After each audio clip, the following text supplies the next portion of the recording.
Happy New Year, everyone, and welcome to the May Experience podcast. I know I haven't seen you all since 2025. What I was supposed to do was I was going to record and put out a new podcast for the new year. But sorry for the wait. Sorry, I've been trying to get a break. I told you all that I do have a nonprofit, a 501c3 tax exempt. We are taking donations all year long. But I worked so hard at the end of this year for the nonprofit. Look, I worked behind the scenes all year working on things and doing things. But when it comes to my blanket drive, it was the start of this nonprofit 6 years ago. So that time of the year is where I really push. I put in so much work. I'm really out in the community. I'm doing interviews. I'm going to businesses asking for donations. And I'm on social media wide open, which is one of the worst parts of it for me, but I get it done and I get attention through that. And so to everyone that donated, thank you so much. Everyone that shared my post, helped spread the word. Everyone that sent encouraging words. We had people from Alabama donate, Texas, Mississippi, Atlanta, Georgia. Thank you all near and far. We're only going to get better. We're only going to continue to grow. And I'm just so thankful and so blessed. And we're here with the May Experience podcast. Thank you all for joining. Let's hop into some things because it's several topics I've been wanting to hit, like even from last year. And with certain topics I wanted to hit, is like more drama, more juice. So I just want to talk about some things. I want to get some things that I've been paying attention to in the media. And as always, we want to learn something new every single time. But my first topic I want to talk about is when 21 Savage, he was on an interview that I watched, and after I watched him, I started seeing him over the media saying F the streets. Like, the streets ain't no good, like F the streets. And then you had so many other artists coming forward, T.I. coming forward, Honeycomb Brazy coming forward. T.I. said, he was like, don't say F the streets if you're gonna rap about the streets. Don't say F the streets, because the streets is what made us.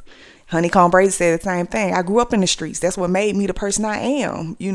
Honeycomb Brazy was like, I'm not really a rapper. I just rap because I can, and to try to stay out of the streets with it. But don't say F the streets, because that's what made us. That's what made that good music. No one's perfect. So you have people who grew up in the streets. They were young. They had access to the streets. And so they became accessible to many other factors and lifestyle that certain people weren't. And so now that you're saying F the streets, but yet T.I. like, how you gonna say F the streets, but you're rapping about it and you teaching our kids about it, and you're a role model, so they're gonna follow you. But as soon as y'all men get locked up, y'all go tell.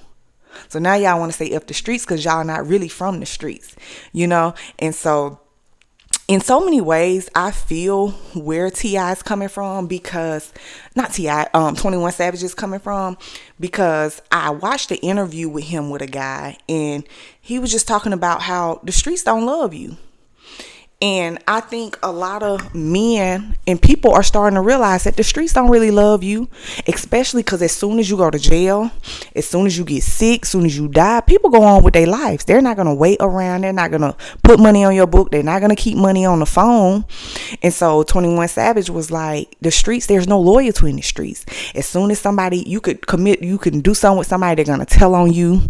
So I see where he's coming from with it. But then on the other hand, I see where T.I. and Honeycomb them are coming with it, because y'all continue to saying F the streets, but y'all still rapping about it. Y'all still got people believing that it's okay, let's do this. But yet, when you go in there, you gonna tell, you gonna cry, you gonna ball up. But I feel like 21 Savage's main thing he was putting out there, the streets don't love nobody. And they don't. And I've been telling people that for years, like, the streets don't love nobody. People don't care.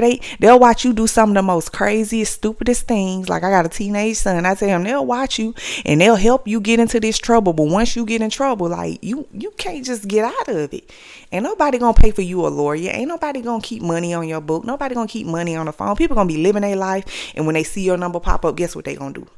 Send you to the machine. And so that was something that I really paid attention to when that conversation was going. I feel we're 21 Savage, and we got so many of our black men being killed in the streets. We got so many of our black men ending up in the prison systems. We got so many black men who are in the prison system that'll never come home because, especially where I'm from, which is in Alabama, there are so many murders in our prison systems. Our prisons are understaffed. They're hiring more people now, but they're so young and they're getting in there and falling in love and getting caught up and bringing things into the prison. So they catching cases. Now they're in the system and they had this job with no background. And it's been all over the news, Alabama, how one day it was 3 inmates from 3 different prisons that died. Like, people are dying at a high rate in Alabama prison systems. And our governor, Kay Ivey, this is her last round. So hopefully we get someone there who really cares about the people. I feel like Kay Ivey was in there just making sure her kids and their grandkids and their great grands, all of them gonna be straight one day. And they're making all this money off these men in prisons that they won't let them come home. You can violate, have a dirty urine, they'll send you back to prison. And so I feel like it's just a railroad. Once you get in that system, you are in that system. And I thank God for sparing me and watching over me throughout the years and just keeping me out of people's way, to use my wisdom to move smart and be smart. Oh my God, thank you, Lord. And that's just real spill. But we're losing so many of our black men to the prison system. And then when they're going up for parole here in Alabama, they're not making parole. Somebody went back down there for having a dirty urine one time, and now they're gonna make them finish a 20-year sentence. Instead of giving them rehabilitation, like, they don't even have all those programs in the prisons anymore. If they do, it's majority non-black individuals who are going through these programs. And mental health is a really big thing that we need in these prisons. These individuals, after you've done so much time, that's just all you use. That's all you know. And so I'm sure, and you seeing people being killed and fighting and all these other things, and you're being locked up like a caged bird or dog. So it's a mental health going on there. So I do feel like there needs to be more mental health programs within our prison systems. And I feel like they need to let some of these men make parole. You got men and women in there who are working, who's proven themselves that they're ready to be back into society. But, like I said, I hope we get a new governor in there that's really going to come in, that really care about people, really love people, not just saying what they're going to do, but actually get out there and put in the work. That's actually in the community, trying to learn our people and get to know them as well. So, yeah. So free everyone who's incarcerated, who's really changed their life and really ready to get back into society. Okay, let's go to the next big thing that's been going on lately, which has kind of been stirred up. I've been paying attention. It's been talked about so much to the point that you really just can't do nothing but pay it attention. But Finesse 2 times. He started this thing. I don't know what him and Moneybag Yo got going on into it about or whatever. But he's saying that Suge, which is his girlfriend, Finesse is saying Suge is better than Ari. Looks better than Ari, badder than Ari. Okay, so don't get me wrong. They both are beautiful women. I love me some Ari. I don't know Suge. Don't pay Finesse 2 times any attention. I don't pay him no attention.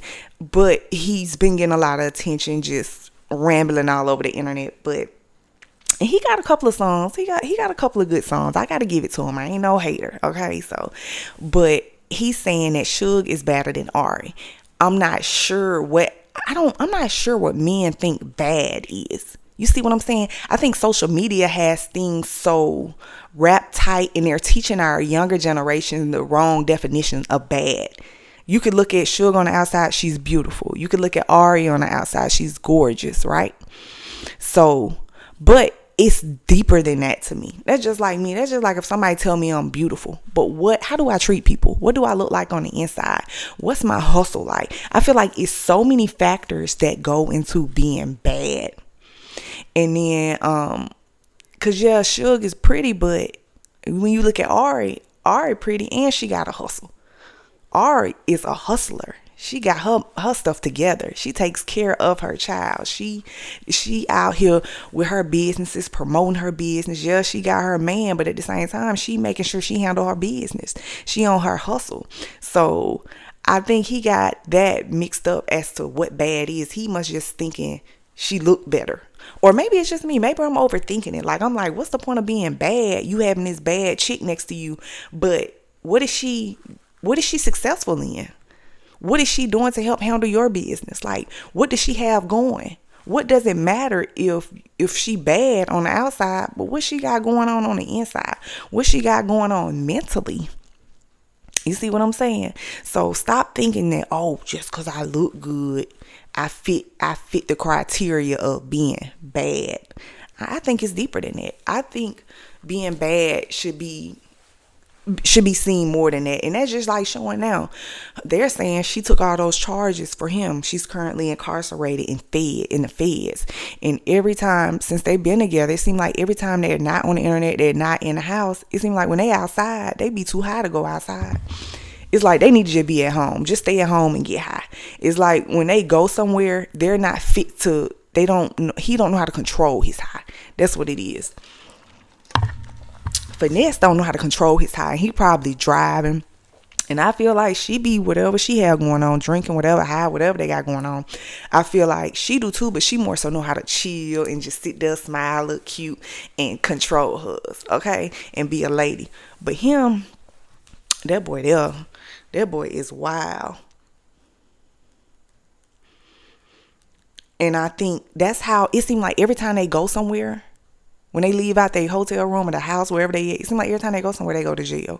It's like they don't last, like they don't, you know how certain people, you like, when you chilling with them in the hood, it be cool, it be chill, but then when you take them in public around people with sense, you realize that they really don't fit, they don't supposed to be. That's how Finesse and Suge is. I ain't gonna say Suge, I'm gonna say that's how Finesse is, because as soon as he goes somewhere, it's like he always go to jail. It's like they always get locked up, but he don't never stay. But he in a different state than Alabama. Alabama, he would have been gone and wouldn't seen the lights of day for a while. And somehow he keep beating them cases. I don't understand how somebody go to jail so much and get caught with dope and they just burned out and they come home and act like it never happened. You know, when it comes to the Suge versus Ari, in a way, I was team Ari. I love me some Ari. But that goes into the next thing. I love me some Jayda, you know. And so I always was like, man, they need to just be cool. But I know they two strong women. They pretty. And so it's competition there. Most definitely competition there. And so now with everything going on in the media, what has come about with Jayda speaking on Ari, saying that Ari slept with a baby. Some, you know, and evidently it's been since Jayda knew Ari, and you know, Lil Baby and Jayda has a baby. So my thing was that was shady, Ari. That was very shady. Like, you should never want what your friend got. I just don't understand how women want what they friend got. Like, all these men in the world, why you want my baby daddy? Why you want my guy that I'm friends with? Like, why all these men? Why can't you want to be in my shoes that bad? You want to see what I got going on that bad? Why do y'all think women do that? Why do you think? But then you have men like that too, just backdooring. Like, they just like the back door. I don't understand. Like, all these people in the world, why would you want somebody that one of the persons that's closest to you have? Like, I need somebody to answer that for me, because why would I want somebody my friend got? Like, but you know, people ain't gonna play fair. People have like hidden motives. People have hidden agendas. Like, I had a situation like that go on. Girl, I was cool with. It was just straight back door for no reason. Like, okay, so I see why you was around me. We didn't even grow up together, you know. But hey, it is what it is. I know you somewhat stressed out there because you can't keep up with what I got. Because a lot of people want to be around you just to see what you got going on and try to keep up with you. And when they realize that, oh, you on to something else, something greater, they ain't even happy with the decision they made, but they gotta live with it. So that's one thing about me. That's why I try to do right by people, because I know I'm gonna have to live with the consequences, or I know I'm gonna have to live with the decision I made. And one thing people ain't gonna be able to say is, May did me wrong. She backdoored me. She did this. She did. I'm gonna make sure I do right by you. So you can't sit up here and say, oh, May did this, May did that. Nah, you gonna be like, May, it was cool. And they're gonna be like, why you don't like May? They ain't even gonna be able to tell you why they don't like me. Oh, she be acting funny now. That's the only thing they're gonna be able to say. They ain't gonna be able to say nothing big. I ain't never stole from them. I ain't never took nothing from them. I just keep it P. I keep it real. I keep it G. So I'm a pretty good person. I'm a pretty good person. So yeah. So, but yeah, Ari, that was shady. And so some people are saying like, so I guess Ari and Jayda, they were on this show. I never watched the little reality show they were on, but they were on this show and they were like, Ari was asking Jayda like, why? What's the problem between us? And so Ari was trying to make it like this big thing, like she just jealous of me because the fans like me from the show. And Jayda just been playing it cool all this time. She ain't said nothing. And now people was like, why you ain't say nothing then? Why you want to try to say something now? But let me tell y'all something about a woman. I can't speak for a man, but a woman. Like when someone you really, really love or someone you really have feelings for or you feel played, it's not easy to talk about all the time because you probably had the wrong person around you. And you was like, I welcomed you in my life and something was telling me not to have you around me. And then you go backdoor me. So I'm ashamed or I'm embarrassed or I'm too hurt to even talk about it right now. It's not the time to talk about it right now because it's going to blow up. Or you might say something that might piss me off even worse. Or really, you're not going to accept accountability anyway. So why? And so I feel like Jayda just now speaking on it because it's just finally she healed. She had to heal from it to talk about it. Because if she had talked about it earlier, it would have been too emotional. It would have been a lot of back and forth about it. So a lot of times it's not always the best thing to just jump and talk about something at another person's discretion. Because sometimes people know they're trying to trigger you. If Ari asked her that, Ari knows she's trying to trigger. Like Jayda said, she been throwing little slick hints. So you knew what it was, Ari. You know why that girl had a problem with you. And like I said, Ari and Jayda my girl, but I don't like that. I don't like that backdoor stuff. I know how I feel. But it is what it is. One thing about me, I'm a rebrand, regrow, and I'm gonna start fresh. I didn't like that. But hey, kudos to them both. Hopefully they get past it. I'm glad Jayda finally got that off her chest. She can move on with her life. And it's some good men out here, Jayda. Just be patient. We're gonna be good. We're gonna get us a good man. Just be patient. But yeah.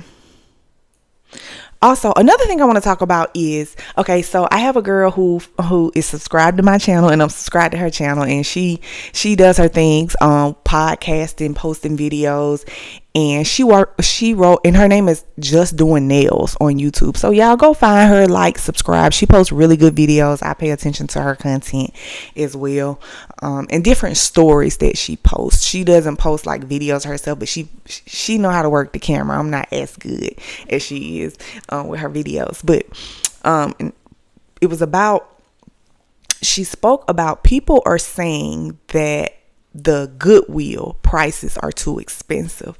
And as I continue to tell y'all, I do have a nonprofit. Estelle May Foundation. We're a 501c3 tax exempt nonprofit. And they're saying that the Goodwill is overcharging for the clothes that are being donated to them. So they're saying when people go in the Goodwill to shop, the clothes should be super cheap. So let me tell you all, like, this is, I feel like, a topic that I can actually speak on because I am in it actively. I've been in it for 6 years and I get it. What people don't know about nonprofits is it takes money to run it. There's no money falling out of the sky. There's no money. It's hard to get people, like, they have to pay people. You have to pay people. Like, I had a board, but it's like everybody on my board really just falling out one by one because you can't pay people. People not trying to do things for free. You really have to have people who are really in it, who really want to help in order to do it for free. The first few years I funded my nonprofit solely out of my pockets and whatever little donations people would donate blankets. So every year I'm doing $500-$600 going into Ross, buying tons of blankets and taking them out into the community. And so I got to a point I'm like, should be a community effort. We should be trying to help each other. Like, we should be trying to put money out here and help rebuild our community and bring our community up, because you never know when you might be in a situation, or your child or your kids or your family member might be in a situation that they're gonna need some type of assistance. I started off helping the homeless, then I started with the veterans, and now I just help individuals who may be going through real life situations, financial difficulties, those in marginalized communities as well. People might need help with a utility bill. They may need help, but we need money to help. Am I supposed to use the money out of my paycheck? And I got a lot of bills. I got real bills. I be telling people, like, I got real bills. But so we need the money. And so I understand the Goodwill, because they have a whole team of staff they have to pay. People are not coming to work for free just because you the Goodwill. People got bills to pay, so they have to pay their staff. Also, one thing about the Goodwill, I know my brother recently graduated and got him a welding trade. So the Goodwill has a lot of programs that they run to help the homeless community, to help individuals in need, to help people get job skill and gain trade. So, but they need the money to do it. They need the funding to do it. Everyone, and they get funding from they have people that write grants for them and do a lot of different things, which I'm looking to start doing. But you have to have a team. You have to be able to pay people to do these things. Yeah, we wish money grew on the trees for nonprofits and we could just go pull money out when we need it, but that's not the case. You got to get it out the mud. And I feel like the Goodwill, and I donate to the Goodwill a lot, because I know they have these programs. I never knew this though until I be in Atlanta a lot, and I realized with my brother, he be telling me about the different stuff, and I'll go in. But they have to pay people to work. You got to pay people. Nobody's coming to work for you for free. Even if people have to put in community service hours for certain things, they're not guaranteed to put it in. So this is still a business in so many ways. It's still a business. People still have to be paid. But I do agree, some people that work for these nonprofits make way too much money. But when you're a 501c3, majority of the money should be going into the community. And then you have staff, you are allowed to pay your staff. Also, you're allowed to sell goods and services to use to go towards the building and the operation of your nonprofit. So I understand, even though they're getting these clothing for free, they have to charge because it still has to run. You still got utilities. You still have staff. You still have people. You still have things that are going to go on with the building that you need maintenance with. So I just feel like when you shop at the BF Goodrich, it's just not for low income people. The Goodwill is for everyone. And that way you can help someone when you go in. I like to go in there and look around and maybe buy something. Here in Tuscaloosa, I think we have one you can go shop in Northport, but I know we have like a donation center. We have like 2 or 3 donation centers here. But in Atlanta, they full throttle. People come certain days of the week to get into these programs. They've got people teaching classes. I'm talking about the Goodwill is a really great resource. It's a really great resource. You can go in, get job training. You can get help, get assistance in so many ways. So as long as you know your funds are going to a good cause, if people will really do more research and see what these nonprofits are doing, you will be more appreciative and you will support them more and you will go shop more. So yeah, on that note, we're going to end it. And just thank you all for joining the May Experience podcast. Make sure you like, subscribe, comment, and let me know what you think about the podcast and what you'd like to hear about next. Thank you all, and Happy New Year again.